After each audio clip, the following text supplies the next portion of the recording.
বিসমিল্লাহির রহমানির রহিম। E-GP and tender কনসালটেন্টের আজকের পর্বে আপনাদের সবাইকে স্বাগতম। ইজিপি অ্যান্ড টেন্ডার কনসালটেন্টের আজকের পর্বে আমরা টেন্ডারের একটি খুবই গুরুত্বপূর্ণ ফাইন্যান্সিয়াল ক্রাইটেরিয়া সম্পর্কে আলাপ করব, সেটা হলো টেন্ডার ক্যাপাসিটি। অর্থাৎ যে কোনো ওয়ার্কসের টেন্ডারের ক্ষেত্রে টেন্ডার ক্যাপাসিটি খুবই ভাইটাল একটা বিষয়। তো যদি এই টেন্ডার ক্যাপাসিটিতে আপনি কোয়ালিফাই না করেন, তাহলে টেন্ডারে সরাসরি আপনাকে নন রেসপন্সিভ করে দেওয়া হয়। তো আজকের পর্বে আমরা পিপিআর 8 এবং পিপিআর 25-এর আলোকে টেন্ডার ক্যাপাসিটির যে পরিবর্তনটা, সেই বিষয়টা খুব স্পষ্টভাবে এবং প্র্যাকটিক্যালি জানবো ইনশাল্লাহ। তো আমরা যদি প্রথম টেন্ডার ক্যাপাসিটিটা দেখে নিই, টেন্ডার ক্যাপাসিটির পিপিআর 8 অনুযায়ী যে সূত্রটা দেওয়া হয়েছিল, সেটা tender capacity equal to 1.5 factor into A into N minus capital B. তো এখন এখানে যদি আমরা সকল টার্মগুলো দেখে থাকি, তো এখানে আমার এ হচ্ছে আপনার বিগত 5 বছরের মধ্যে যে বছরে সর্বোচ্চ কাজ করেছেন সেটার ভ্যালু। অর্থাৎ আমরা প্রতি অর্থ বছরে হোক অথবা আইএফটি ডেট থেকে 5 বছরে ভাগ করে নিয়ে হোক, যে অর্থ বছরে আমার সর্বোচ্চ কাজ করা হবে, আমি বিল পেয়ে থাকবো, সেটার ভ্যালু হচ্ছে আমাদের এ। এন হচ্ছে completion time of the proposed work in years. তার মানে আপনার যে টেন্ডারে আপনি অংশগ্রহণ করতেছেন, সেই কাজ কত সময়, কত ইয়ারে হবে, সেইটার ভ্যালু হচ্ছে এন। এনের সর্বনিম্ন ভ্যালু হচ্ছে 1। আমরা এটা প্র্যাকটিক্যালি শিখব কিছুক্ষণ পরে। আর আমাদের এখানে বি হচ্ছে ওয়ার্ক ইন হ্যান্ড বা অনগোয়িং ওয়ার্ক। তার মানে আপনার হাতে আরও কত টাকার কাজ চলমান আছে, সেটা হচ্ছে আমাদের ক্যাপিটাল বি। এখন একটা কাজ যদি আপনার অনগোয়িং অবস্থায় থাকে, 1 কোটি টাকার কাজ হয়, তাহলে আপনি যদি 50 লাখ টাকার বিল পেয়ে থাকেন, তাহলে আর 50 লাখ টাকার আপনার কাজ যে বাকি আছে, সেই 50 লাখ টাকাও কিন্তু আপনার অনগোয়িং ওয়ার্ক হিসেবে আসবে। আর এই সূত্রে যে আমাদের 1.5, সেটা পিপিআর 8 অনুযায়ী 1.5 ফ্যাক্টর নির্ধারণ করা হয়েছিল। তো এই ফর্মুলা অনুযায়ী আমাদের টেন্ডার ক্যাপাসিটি ক্যালকুলেশন হতো পিপিআর 8 অনুযায়ী। তো আমরা এবার দেখে নিই যে তাহলে আমাদের পিপিআর 25-এর আলোকে টেন্ডার ক্যাপাসিটির ফর্মুলাটা কেমন হয়েছে। এখানে আপনারা পিপিআর 25-এর আলোকে টেন্ডার ক্যাপাসিটির যে ফর্মুলা দেখতে পাচ্ছেন, সেখানে এ এন বি সব কিছু আগের মতোই ঠিক আছে পিপিআর 8 অনুযায়ী, তবে শুধু ফ্যাক্টরটা এখানে আপনারা দেখতে পাচ্ছেন 1.25। তার মানে পিপিআর 2008 অনুযায়ী যে আমাদের ফ্যাক্টর ছিল 1.5, কিন্তু পিপিআর 2025-এ সেই ফ্যাক্টরটিকে কমিয়ে 1.25 করে দেওয়া হয়েছে।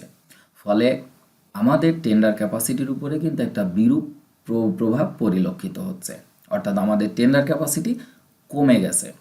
এখন টেন্ডার ক্যাপাসিটি কতটুকু কমে গেছে আর এটার ইফেক্টটা কি, আমরা এখন দেখব। তো তার আগে আমরা দেখে নিই যে আমাদের এই টেন্ডার ক্যাপাসিটি যে কমে গেছে, সেটার এসটিডিতে, স্ট্যান্ডার্ড টেন্ডার ডকুমেন্টের কোথায় আছে। যদি কোনো ফর্ম EPW2A হয়, অর্থাৎ 5 কোটি টাকার কম কোনো ওটিএম টেন্ডারের ফর্ম যদি আমরা দেখি, তাহলে আইটিটি ক্লোজ নাম্বার 14.1-এর সিতে টেন্ডার ক্যাপাসিটি বলা আছে হচ্ছে মিনিমাম লাগবে 60% থেকে 75%। এবং এই টেন্ডার ক্যাপাসিটিকে অ্যাসেস্ট করার যে ফর্মুলা, সেটা হলো এখানে M A into N into 1.25 minus B. আপনারা যদি অর্থাৎ পিপিআর 8-এর যে কোনো এসটিডি দেখে থাকেন, তাহলে সেখানে আছে হলো 1.5। আর এখানে যে এ এন এবং বি, আমরা কিছুক্ষণ আগে সেটা শিখে আসলাম। তো EPW2 এর ক্ষেত্রে আইটিটি ক্লোজ নাম্বার 14.1C-তে আমরা টেন্ডার ক্যাপাসিটিটা দেখতে পাবো যে আমাদের ফ্যাক্টরটি কমিয়ে 1.25 করা হয়েছে। এবার আমরা যদি এসটিডি EPW3 দেখে থাকি, অর্থাৎ 5 কোটি টাকার উপরে কোনো ওটিএম টেন্ডারের ফর্ম আমরা দেখে থাকি, তাহলে minimum tender capacity shall be 70 থেকে 80%।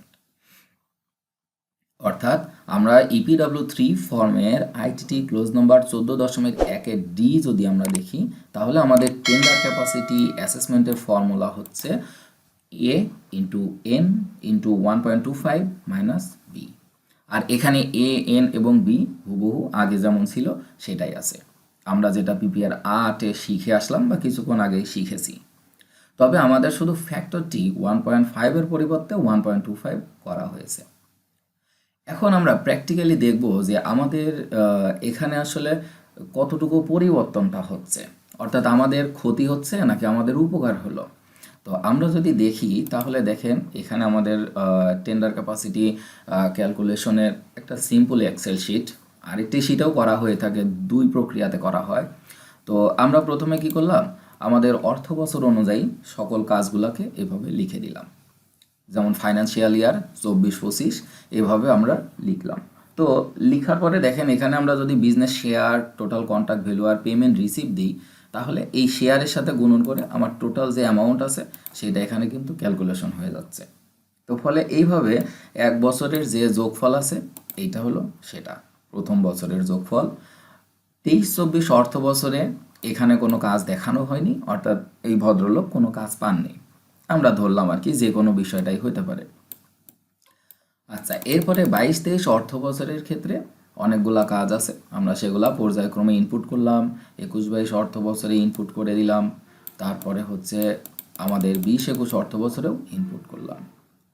এখন আমাদের কাজ হলো যে এই যে ইমপ্লিমেন্টেশন পিরিয়ড মানটা, তার মানে আমরা যে এন এর মানটা দেখে আসলাম, অর্থাৎ completion time of the proposed work in years, এই মানটার ভ্যালু, এন এর ভ্যালুটা আমরা কিভাবে নির্ধারণ করব? এখানে আমরা ইমপ্লিমেন্টেশন পিরিয়ড দিব।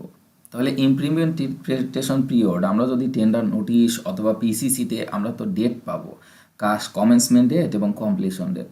তো সেই ডেটের মধ্যখানে কত মাস, ধরি আমাদের কাজ হলো 3 মাস, তাহলে আমরা 3 ইনপুট দিলাম। দেখেন এনের মানের কোনো পরিবর্তন আসে না। আমরা এখানে 8 ইনপুট দিলাম, যদি 8 মাস হয় তাহলেও কোনো পরিবর্তন আসে না, তার মানে ভ্যালু অফ এনটা ফিক্সড করতেছি। এবার যদি আমরা এখানে যদি ধরেন 15 মাস দিয়ে থাকি, তাহলে কিন্তু আমার এনের মান পরিবর্তন আসে। তার মানে যদি আমি 12 দিই তাহলে পরিবর্তন হবে না, যদি আমি 13 বসিয়ে দিই তাহলে পরিবর্তন হবে। তার মানে আমরা মাসটাকে ইয়ারে কনভার্ট করব, এনের মান কখনোই 1-এর কম হবে না। তো এখানে আমরা ধরে নিই যে আমাদের কাজ বাস্তবায়নের সময় হলো 8 মাস। এখন আমার এখানে টোটাল টার্নওভার ক্যালকুলেশন হচ্ছে, তারপর অ্যাভারেজ অ্যানুয়াল কনস্ট্রাকশন টার্নওভার হচ্ছে, আর আমরা এখানে অনগোয়িং ওয়ার্কের আরেকটি শিট প্রস্তুত করে রেখেছি। যেমন দেখেন এখানে ওয়ার্ক নেম, কন্ট্রাক্ট ভ্যালু, বিল রিসিভড, অর্থাৎ কত টাকা বিল পেয়েছেন, তাহলে আপনার ওয়ার্ক ইন হ্যান্ড কত টাকা আছে। এইভাবে আমরা এখানে অনগোয়িং ওয়ার্ক টোটাল ভ্যালুটা যোগ করে রেখে দিলাম, যে আমার টোটাল অনগোয়িং ওয়ার্কের ভ্যালু হচ্ছে এত টাকা। এরপরে আমরা এই অনগোয়িং ওয়ার্কের ভ্যালুটাকে এখানে নিয়ে আসছি।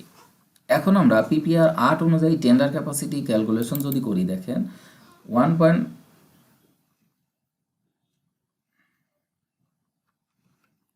পিপিআর 25 অনুযায়ী যদি আমরা টেন্ডার ক্যাপাসিটি ক্যালকুলেশন করি, তাহলে দেখেন 1.25 ইন্টু এন ইন্টু এ মাইনাস বি, এই ফর্মুলাতে আমরা এক্সেলে করে রেখেছি।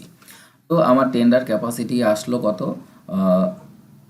4,86,724,724,54। আচ্ছা, এখন আমরা যদি এটাকে পিপিআর 8 অনুযায়ী যদি আমরা টেন্ডার ক্যাপাসিটি দেখে থাকি, তাহলে দেখেন আমাদের এখানে শুধু ফ্যাক্টর পরিবর্তন করে দিয়েছি। আমার আসলো, আগে ছিল 4 কোটি আর এখন আসলো 7,05,86,000। তার মানে আমার টেন্ডার ক্যাপাসিটির কতটা পরিবর্তন হয়েছে, পিপিআর 8 অনুযায়ী টেন্ডার ক্যাপাসিটি বৃদ্ধি পায়। তো পিপিআর 8 থেকে পিপিআর 25-এ আমার টেন্ডার ক্যাপাসিটি দেখেন 31% কমে গেছে। তো তার মানে আপনি আগে যদি 100 টাকার কাজ করতে পারতেন, এখন আপনি কাজ করতে পারবেন 69 টাকার। তার মানে এই ক্যালকুলেশন অনুযায়ী এখন আপনার যদি মানগুলা পরিবর্তন হয়ে থাকে, তাহলে এই শতকরা পার্সেন্টেজ চেঞ্জ হয়। এটা বিভিন্ন ফ্যাক্টরের উপর ডিপেন্ড করে, শুধু তো আর এর উপরে না, এটা এ এন বি 3টা ফ্যাক্টরের উপর ডিপেন্ড করে, এই পার্সেন্টেজটাও ভ্যারি করে। তো সেই ক্ষেত্রে এখন দেখেন যে টেন্ডার ক্যাপাসিটিটা আসলে আমার এই ক্যালকুলেশনে 31% কমে গিয়েছে। তো আগে যে সকল ভাইয়েরা হয়তো 100টা কাজ করতে পারতেন, আমি যদি সংখ্যায় বলি, এখন ওনারা 69টা কাজ পাবেন, আর বাকিটাতে আপনার টেন্ডার ক্যাপাসিটি ডিসকোয়ালিফাইড হবে, তাহলে আপনি নন রেসপন্সিভ হবেন। তো এরপরেও এখন মোটামুটি পিপিআর 8 অনুযায়ী টেন্ডার ক্যাপাসিটি ক্যালকুলেশন করা হচ্ছে, পিপিআর 8 অনুযায়ী টেন্ডার ক্যাপাসিটি বৃদ্ধি পায়। তো 25 অনুযায়ী যদি সঠিকভাবে টেন্ডার ক্যাপাসিটি বা টার্নওভার ক্যালকুলেশন করে এসএলটির অ্যানালাইসিসের মাধ্যমে টেন্ডার সাবমিশন করতে চান তাহলে নিচে প্রদত্ত নাম্বারে যোগাযোগ করবেন। আবার আপনারা কেউ যদি টেন্ডার সাবমিশনের দীর্ঘ 8 দিনের কোর্স করতে চান, যদি মনে করেন যে ধীরে ধীরে বিস্তারিতভাবে আমি বিষয়গুলো শিখব, তাহলেও নিচে প্রদত্ত নাম্বারে যোগাযোগ করতে পারেন। যদি কোনো সমস্যা বা কনফিউশন থাকে তাহলে অবশ্যই কমেন্ট করবেন। ইজিপি অ্যান্ড টেন্ডার কনসালটেন্ট চ্যানেলটি সাবস্ক্রাইব করে সঙ্গে থাকবেন। সবাইকে ধন্যবাদ।